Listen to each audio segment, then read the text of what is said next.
Welcome to Free Pilot Training, where today we're going to talk about how to make a soft field landing.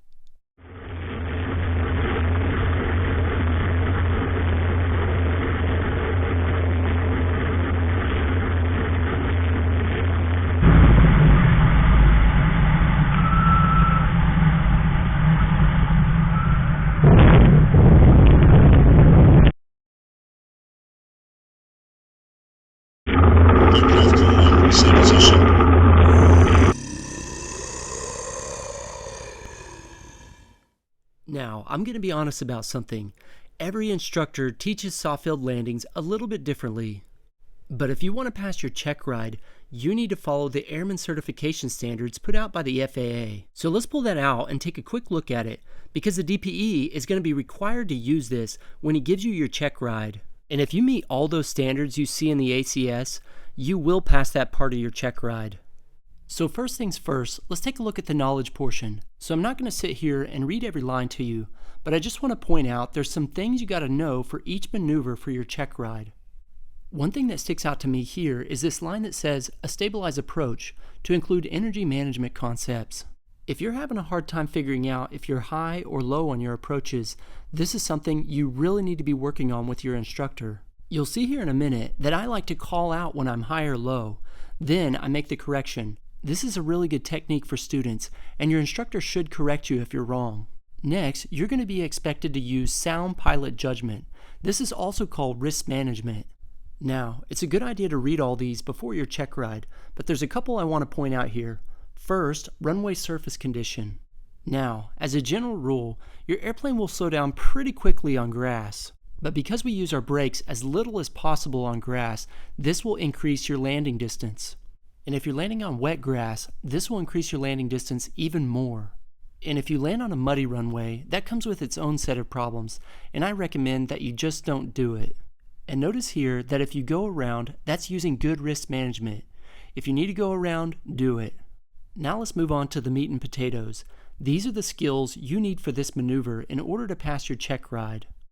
And once again, read these on your own when you get a chance, but here's what sticks out to me. First, you need to select and aim for a suitable touchdown point. Now, unlike the short field landing, you don't actually have to land on a specific spot, but you still need to point out where you intend to touch down, and you're going to hear me do that a few times here in just a minute. Next, we need to make sure that we're configured properly and we have a stabilized approach. I'm telling you guys, this is the key to making the perfect landings. Next, just like a normal landing, make sure that you're landing at the appropriate speeds. Not only will this contribute to better landings, but if you land 6 knots slow or 11 knots fast, they could legally fail you. Now for the most important skill in the soft field landing. You need to keep the nose wheel off the surface until loss of elevator effectiveness. When this happens, you won't be able to control the nose wheel going to the ground. But notice this next one. You need to maintain the elevator as recommended by the manufacturer. In most airplanes, this is with the yoke all the way back. And once again, if you need to go around, go around.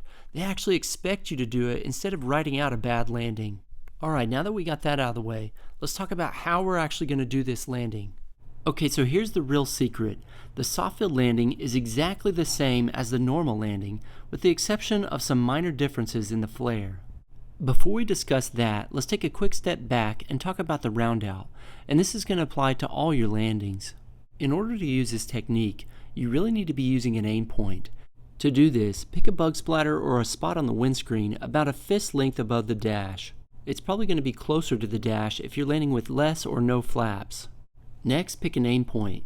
This is a spot that's going to be 150 to 200 feet in front of where you intend to touch down. Now, if your aim point gets above that bug splatter, you're probably going to land short of your touchdown point. If it gets below it, you should land long. So the point is to keep that bug splatter right on the aim point, and that's going to make sure that you touch down right where you want to. And just to clarify, we're using that aim point all the way down final until landing is assured. That's when we know we're going to make the runway. And when landing is assured, we need to go to idle power. Now, some instructors teach that you need to carry just a tiny bit of power when you make soft field landings. And they teach this so you'll have a softer touchdown. I don't like this method because I like to know exactly where I'm touching down. And carrying a little bit of power can cause the airplane to float, and I don't like floating landings. Okay, so landing is assured, and we just went to idle power. To start the round out and through the rest of the landing, we need to be gently increasing the backstick pressure on the yoke.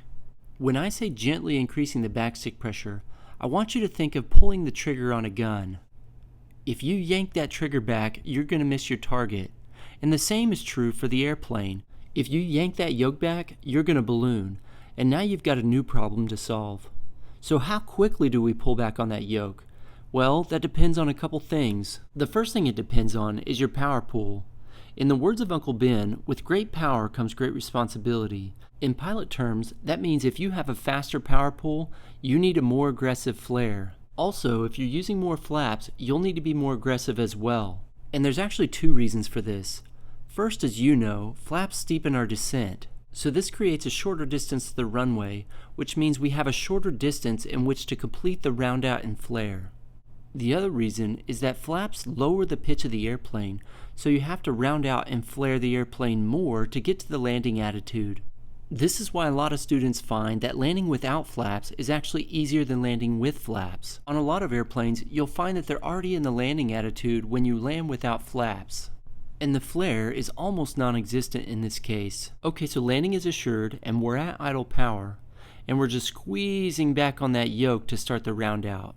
Now at this point, if you are using the aim point properly, when your nose crosses that aim point, you should be at 15 to 20 feet. And as you know, that's exactly where you want to start that round out. But a lot of students struggle with gauging 15 to 20 feet. That's one of the advantages of an aim point. From here, take a quick glance of where you intend to touch down. This is going to allow you to feel exactly how much you need to pull back on that yoke during the round out. You're trying to get your mind to gauge how quickly you're moving towards that touchdown point. And I like to imagine putting my butt right there on that touchdown point, because in a lot of training airplanes, those rear wheels are right under your butt. Then just continue to squeeze back on that yoke as you continue flying towards the runway. Now, when your airplane's about a foot or two above the runway, the nose wheel of your airplane should be about 6 inches above the mains. From here, on a normal landing, all you have to do is freeze that pitch attitude and look at the end of the runway. Then all you have to do is use those rudder pedals to make sure the nose is aligned with the runway. And here's where the differences begin on a soft field landing. Instead of freezing that pitch attitude, I want you to continue gently squeezing that yoke back. And just like earlier, how quickly you're pulling back on that yoke depends completely on how fast you're sinking towards the runway. The faster you sink, the faster you should be pulling. And when your mains touch down, I want you to completely ignore it. And I want you to continue pulling back at that same rate until the yoke is all the way back. Now when you simulate a soft field landing on a paved runway, you should be doing a wheelie for quite a while. But on an actual grass runway, it shouldn't last very long. And from here, you're just keeping the nose wheel up until the elevator loses effectiveness. And when this happens, the nose wheel will just drop straight to the ground. And we need to keep that yoke back and use brakes as little as possible anytime we're on that soft field environment. We're doing this to keep the weight off of the nose wheel. That way, in case we run over a pothole or a big rock or something, it won't tear anything up. Okay, now that I've explained this the best way I can, let's go see it in the airplane. Alright, Claremore traffic, Skyhawk 3148, X-ray, left downwind, 18 grass, Claremore. Might be a little tight here. Alright, seatbelts on, fuel selector valve on both. Mixture best power set, landing and taxi lights on. Everything else is good, we'll get the rest to beam the numbers. Touch high, lose that altitude. There we go, there's a good pattern width right there.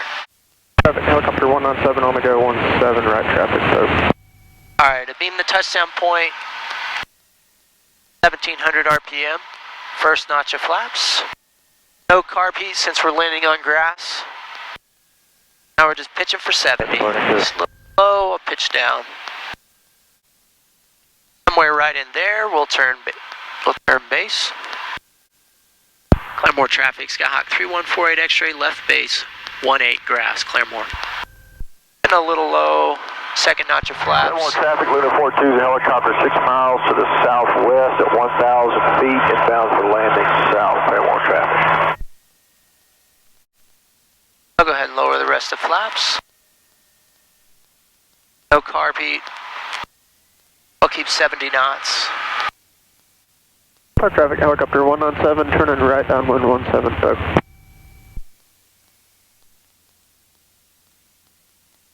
Claremore traffic, Skyhawk 3148 X-ray, base to final 18 grass, Claremore.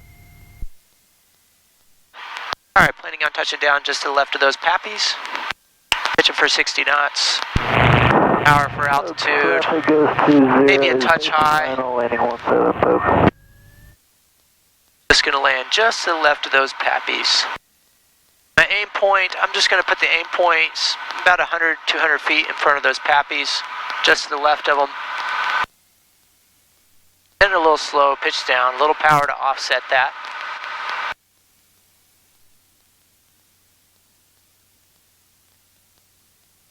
A really light color is what I'm aiming for.